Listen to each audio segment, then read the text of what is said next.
Hello ವೀಕ್ಷಕರೇ, ಎಲ್ಲರೂ ಹೇಗಿದ್ದೀರಾ? ಎಲ್ಲರೂ ಚೆನ್ನಾಗಿದ್ದೀರಾ ಅಂತ ಭಾವಿಸ್ತಾ ನಾನು ಇವತ್ತು ಮಿನಿ ವ್ಲಾಗ್ನ ಸ್ಟಾರ್ಟ್ ಮಾಡ್ತಾ ಇದ್ದೀನಿ.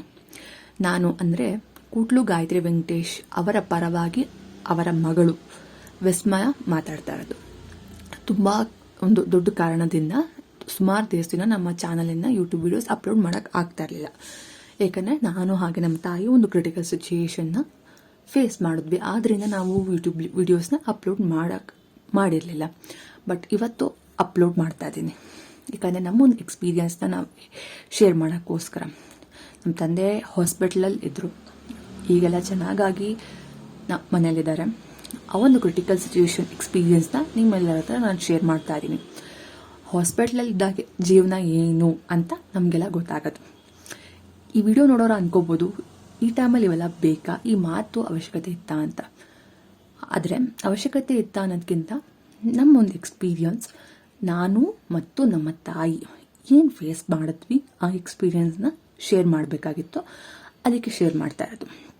ಯಾಕಂದರೆ ಇಬ್ಬರು ಹೆಣ್ಮಕ್ಳು ಯಾವ ಥರ ಫೇಸ್ ಮಾಡಿದ್ವಿ, ಎಷ್ಟು ಧೈರ್ಯವಾಗಿ ಇದ್ವಿ ಅನ್ನೋದು ಈ ವಿಡಿಯೋ ಮುಖಾಂತರ ನಾನು ಹೇಳ್ತಾ ಹೋಗ್ತೀನಿ.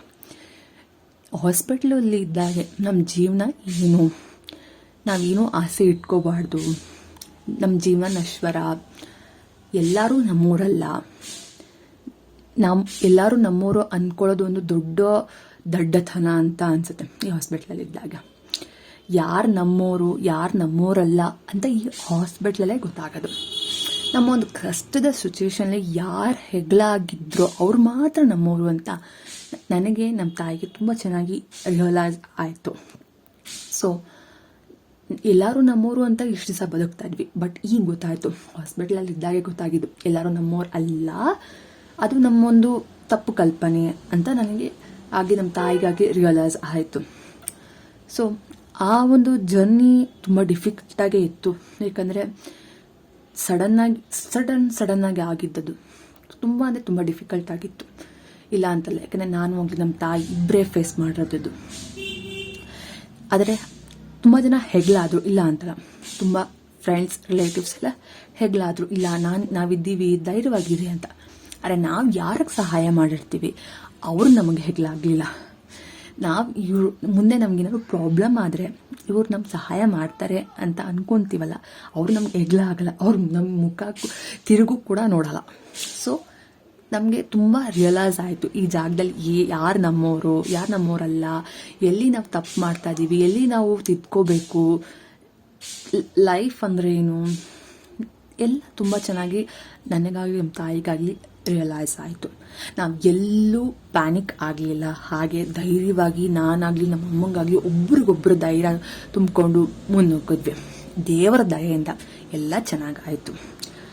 ಆಗೋದೆಲ್ಲ ಒಳ್ಳೆಯದಕ್ಕೆ ಅಂದ್ಕೊಂಡು ದೇವರಿದ್ದಾನೆ ಅಂತ ಅಂದ್ಕೊಂಡು ನಾವು ಮುನ್ನಡೆದ್ವಿ. ಸೊ ಅದೇ ಥರ ದೇವರು ನಮ್ಮ ಜೊತೆಲಿದ್ದ. ನಾವಿಬ್ಬರೇ ಅಲ್ಲ, ನಮ್ಮ ಜೊತೆ ಇನ್ನೊಬ್ಬರು ಅಂದರೆ ದೇವರು ಕೂಡ ನಮ್ಮ ಜೊತೆಲಿ ಇದ್ದ.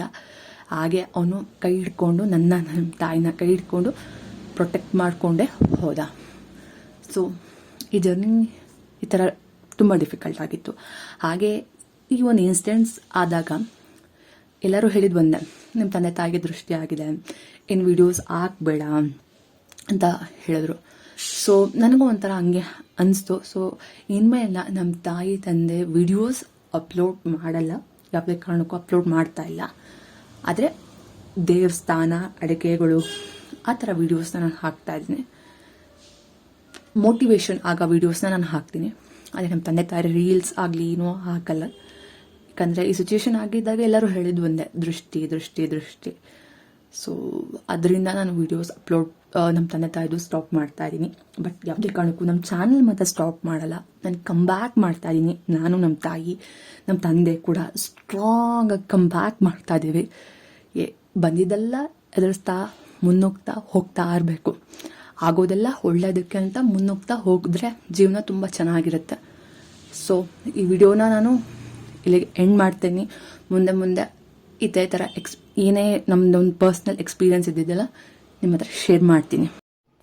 ಆಗೋದೆಲ್ಲ ಒಳ್ಳೆಯದಕ್ಕೆ ಮತ್ತು ದೇವರಿದ್ದಾನೆ.